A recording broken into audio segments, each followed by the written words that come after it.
That is why there's going to be World War III, because there's not a nation on earth that's willing to simply disappear because a group of antiquated communists want them to die. They better be very, very careful what they're playing with here. Israel is a nuclear-armed nation. Israel has a right and an obligation to defend its citizenry, and if they're pushed, they will use nuclear weapons. This is not a good scenario for anyone. It will happen, though. And if you think that this old hag is alone, or she's senile, you are mistaken. Over and over and over again, it's the same story. Hitler said the same thing. He wanted the Jews to leave Germany and go back to their homeland, and when someone said, where is their homeland? He said Palestine. Let them go to Palestine. This was before he exterminated the Jews he could get his hands on.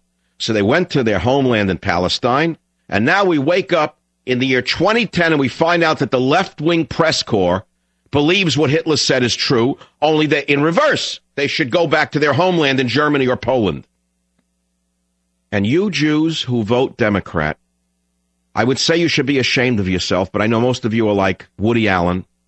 Most of you have the mind of Larry David or Woody Allen or people of that, let us say, creativity and low capacity for intellect.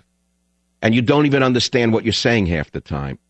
You assume that because you made money in your chosen profession that you are intelligent.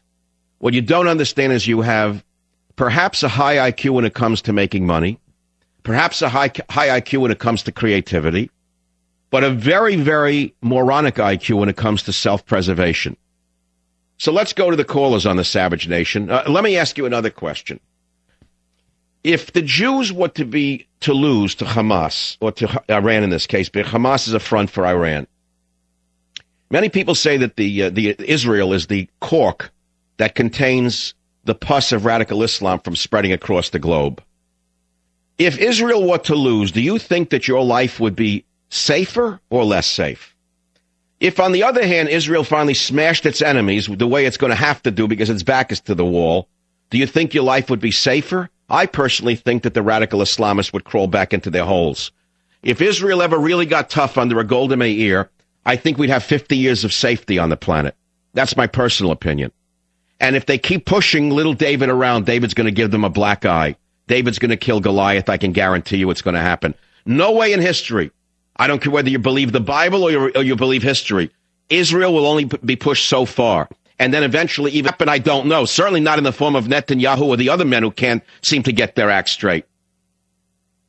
You're telling me they have no right to prevent Iran from building a seaport 10 miles from Israel where they're going to bring in heavy weapons to destroy their citizens? Are you people insane? Didn't John F. Kennedy create a blockade to prevent the Soviet Union from bringing nuclear weapons to Cuba? And you supported John F. K? You don't remember that? Why did John F. Kennedy create a blockade around Fidel Castro's Cuba? It was to prevent Castro from getting nuclear weapons on his shore as a proxy of the Soviet Union. You remember that? So tell me why Israel has no right to defend itself from a nation like Iran, which is using a proxy called Hamas, where they will bring in heavy weaponry which will wipe Israel off the map. How much do you have to know that you don't understand this, that you can't understand this? And yet 90% of Jews vote for Obama. If at least 90% of Jews voted for the man who is now trying to destroy Israel. Go think. Go think of people that consider themselves so smart in business, so smart in medicine, so smart in law, so smart in so many things, and yet a zero when it comes to self-survival. How is that possible? How could the Jews be absolute morons when it comes to survival? The American Jew. How can they be so idiotic to not have seen this from a mile away? To have elected an unknown man of unknown origins, a man who's probably not even an American citizen. How could the whole military not know this? How could the entire military establishment not be asking the same question that millions of Americans are asking? Do you think it's plausible that the entire United States military complex does not understand the extreme dangers of having a commander-in-chief with dual allegiances in the White House is?